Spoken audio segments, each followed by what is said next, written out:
accomplished design. Today I'm going to be showing you a way to preserve one of your most special memories, and that is your wedding flowers. I'll be showing you in a short tutorial just how I embed these flowers into the resin using a silicone mold and river pour resin. I'll walk you through the steps to get a crystal clear finish and a great result. So let's get started. So I sent these wedding flowers that were from a wedding bouquet, and the flowers have been sitting in the silica gel for around about 4 weeks.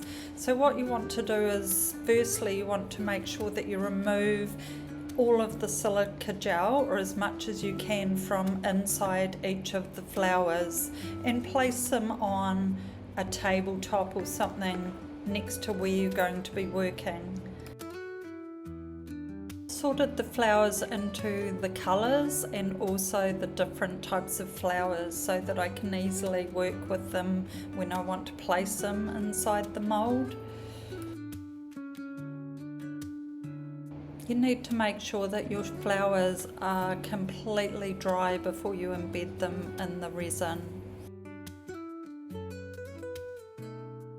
So what I've done first is I'm placing the flowers into the mould with no resin. This is so that I can get a visualization of how I want it to look when I do put the resin in. I also take a photo of it on my phone just to reconnect my mind, and then I can remove the flowers again before I start pouring my resin in. I'm using a hexagon silicone mould, and to start with, to make my base colour, I'm using Art Coat resin from Just Resin in Australia. It's a 1:1 mix ratio resin, very easy to use and will cure quite fast. Once you've mixed your resin, for my project I'm adding in some pearl shimmer pigment paste, and this is going to be the base colour for my project. I have prepared my mould with a mould release spray, and then once that's dried I'm pouring in the pearl shimmer Art Coat resin. This just needs to be a thin layer, as this is going to form the base for our river pour resin. So just spread that resin out across the base of the mould. Now I'm going to give it a quick flash with my heat gun. I'm not going to overheat it because I don't want to melt my silicone mould. Now gently start placing your flowers into the base layer of the resin. What you want to do here is not submerge it in the resin, but to place them so that they will stick. And this means when we pour the river pour resin, the flowers won't rise to the top. I'm using my photo that I took earlier as a guide for how I place my flowers.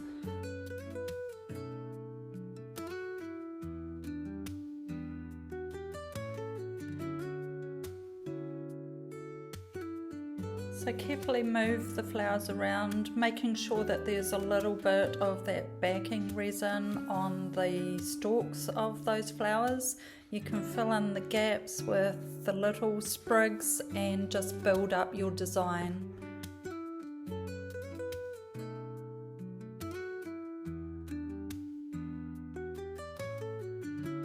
So when you're happy with all of the flowers that you've placed in, you want to leave it to cure overnight.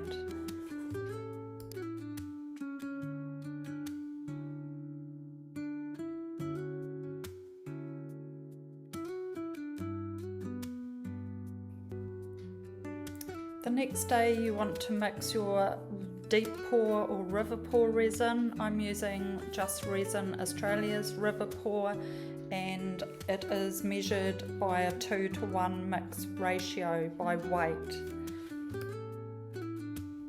You want to make sure that your resin is well mixed, but you don't want to generate too many bubbles.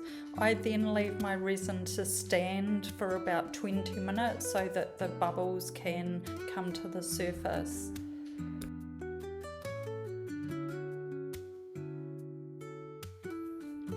Now I use the back of a wooden spoon and I carefully, gently pour the river pour resin over my flowers. By using the spoon, it's not moving the flowers too much, it's also reducing the amount of bubbles that the pour is producing.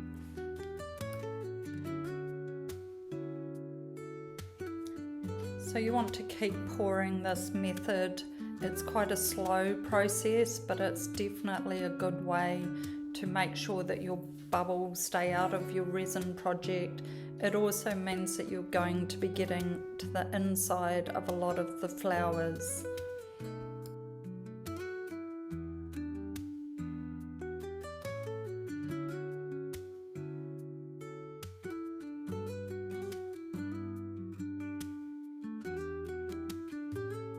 You can use a little plastic pipette to gently suck any bubbles that have come to the surface out of your project. This is a really simple way of removing the bubbles without applying any heat that might damage the flowers. So you need to carefully repeat this process and for quite a while as the bubbles come to the surface. So I go away and leave my project for about an hour and then I come back and just go round again. This is the best way that I find for removing as many bubbles as I can from the project.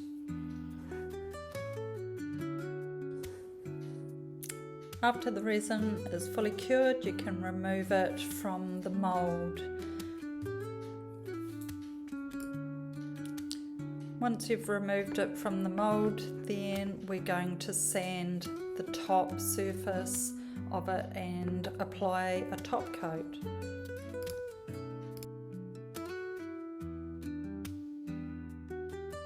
Now I use my sander with a 120 grit to smooth off the top surface. I use isopropyl alcohol to clean any dust and residue from the top of my project before I apply the resin. You can also use a toothbrush with some isopropyl alcohol on it just to get the dust out of little pinholes.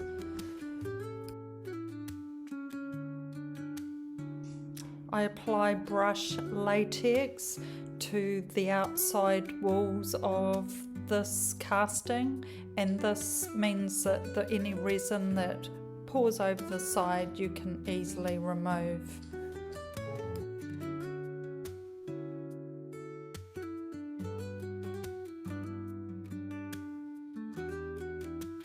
Mixing up your top coat, I'm using Art Coat resin from Just Resin in Australia.